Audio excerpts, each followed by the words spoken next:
Құрметті қауым,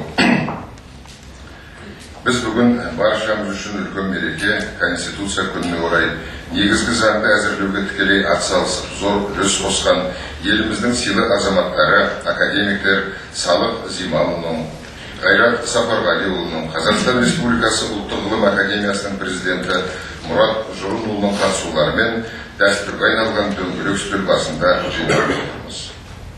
Конституция еліміздің негізгі құқықтық құжаты бола тұра, Қазақстан өзін жария еткендей демократиялық, құқықтық, әлеуметтік және зайырлы мемлекеттің жеңістігі болып табылады.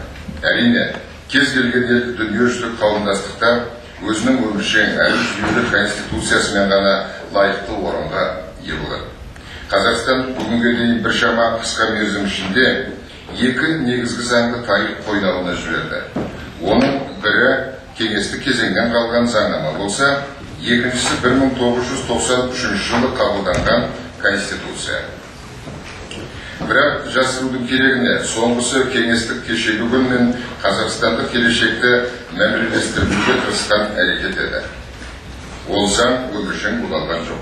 Себебі экономика мен саясаттағы үрдістердің, азаматтардың саласындағы түбегейлі өзгерістердің кездегені сонша, жаңа Конституция қабылдау қажеттігі айдан анық болды. Осы заманғы демократияның негіздері қалана бастаған сонау уақыттарда Конституцияға өзгерістер енгізе беруді құп көрмеген Томас Джефферсонның өзі де заңдар мен адам институттары адамзат парасатының ілгерілеуімен ілесе бірге жүріп отыруға тиіс деген екен.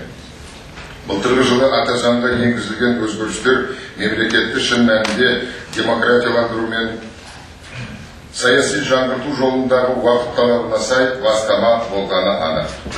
Өз сөзінде ел президенті Нұрсұлтан Әбішұлы Назарбаевтың Конституция Қазақстанның өркені мен өрлеуінің негізі деген тамаша сөзімен аяқтай келе, заңымыз үстем, азаматтарымыздың құқықтық парасаты арта берсін деп айтқан. Сондықтан бүгінгі дөңгелек үстелде сөз алушылар тарапынан айтылатын ой тұжырымдардың Конституциямыздың мүлткісіз орындалуын қамтамасыз етуге үлкен септігі тиеді деген ойдамын.